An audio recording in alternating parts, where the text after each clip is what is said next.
Merhaba arkadaşlar. Bu akşam biz Play-Doh oyun hamuru oynamaya geldik. Merhaba dedim. Bursa Anatolia'dayız. Tuğra da geldi.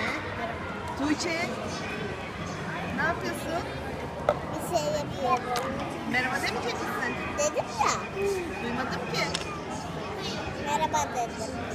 Merhaba dedim. Hadi yapın bakalım. Neler yapıyorsunuz Tuğra? Bilmiyorum, şu an ben kalıplara gidiyorum. Kalıpları deniyorsunuz. Hadi bakalım. Güzel bir hamur kalıbı verdiler. Buradan bir şeyler yapacağız bakalım. Şöyle gösterelim mi? Şöyle bu taraftan çekelim. Bakalım Tuğçe neler yapacak arkadaşlarıyla birlikte.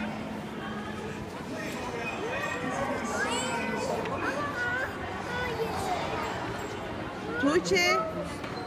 Tuğçe, sen ne yapıyorsun? Başka bir şey yapıyorsun.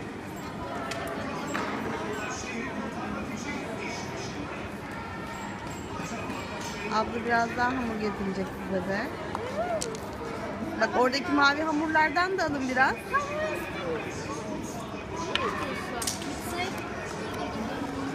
Tuğçe, oradaki bak mavi ve sarı hamurdan da alabilirsin. Sarı hamurdan da al. Duyuyor musun? Sarı hamurdan da al. Tuğra.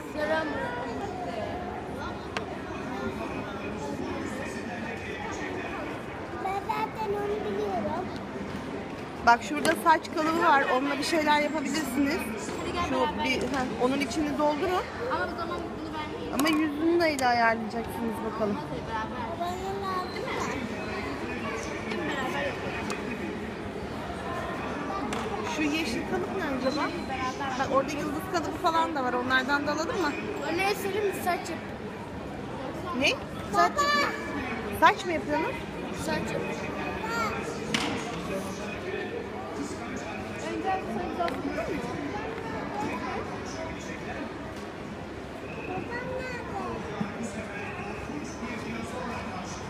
Ne oldu kızım? Ne oldu anneciğim? Baba gelecek bir yere kadar gitti. Ay ne güzel yapmışsın sen öyle. Çok güzel. Çocuk sen ne yapıyorsun? Ha? Senin ağzın Gel, gel abla senin fotoğrafını çeksin. Ay evet fotoğraf çekin. Gel, gel, gel. Bak burada daha güzel kalıplar var. Biz biraz geçe kaldık. Pek kalıp kalmamış. Kızlar kapmış hepsini. Çok güzel. Bütün kalıplar da burada. Güzel şekiller var.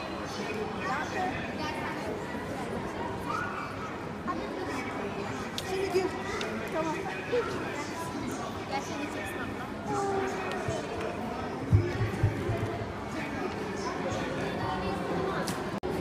Tuğçe Bey gidiyor.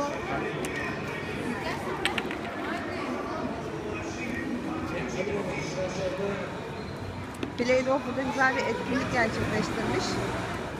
Yok yok sana demiyorum ben. Arkadaşlar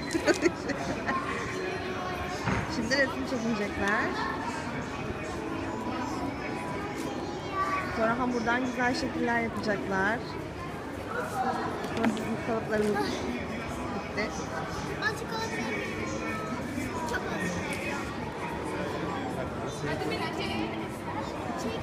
Elin bana tutayım. Al kardeşine.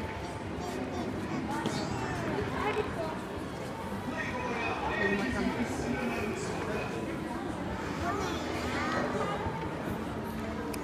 Tuğçe ne yaptın? Fotoğraf çekin. Sen neyle saç yapıyordun? Tuğra? Şununla mı yapıyordun?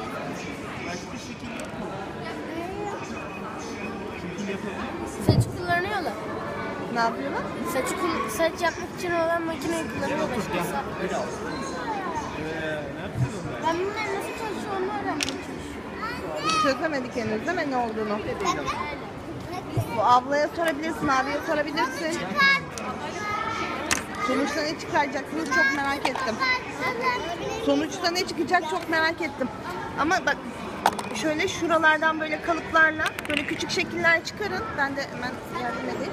Mesela onların içlerini hep doldurun. Küçük küçük bu mesela tarif etsin sorsaydınız.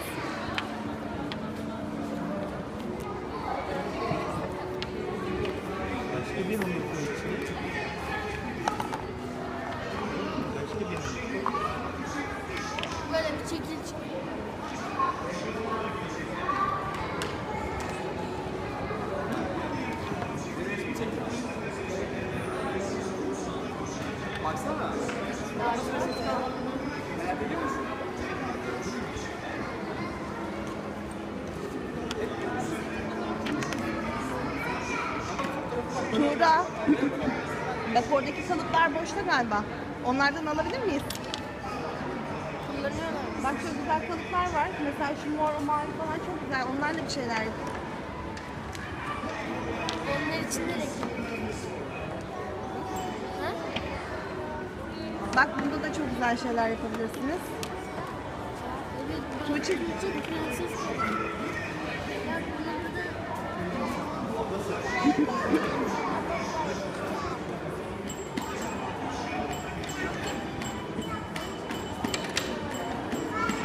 Bunların içine hamur takmışlar, sonra da onları bırakmışlar içine kullanmış. Ama çıkarsan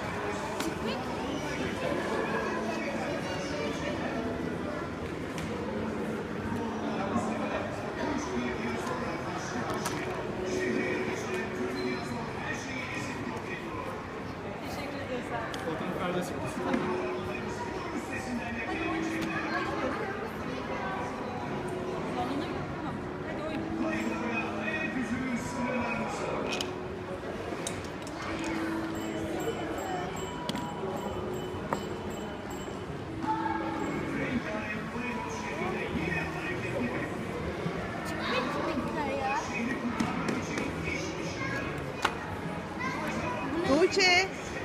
Ağzın neden açık kaldı anneciğim? Eğleniyor musun? Sen ne yapmaya çalışıyorsun? Başka bir şey. Abini buldun mu sen sonunda? Özlemiş miydin? Abi bu ne?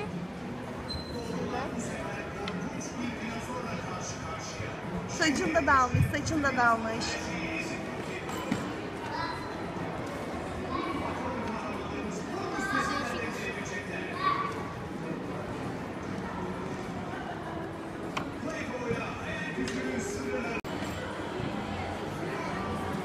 Benim işi bitirdi verebilir misin? Tuğçe, Tuğra, videoyu keselim mi artık? Teşekkürler. Tamam biz Bay bay. oynamaya devam edelim burada.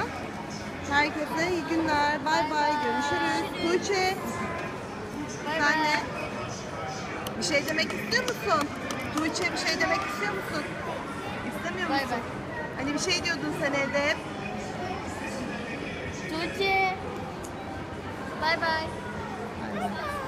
Siz oynamaya devam edin. Ben videoyu kesiyorum artık.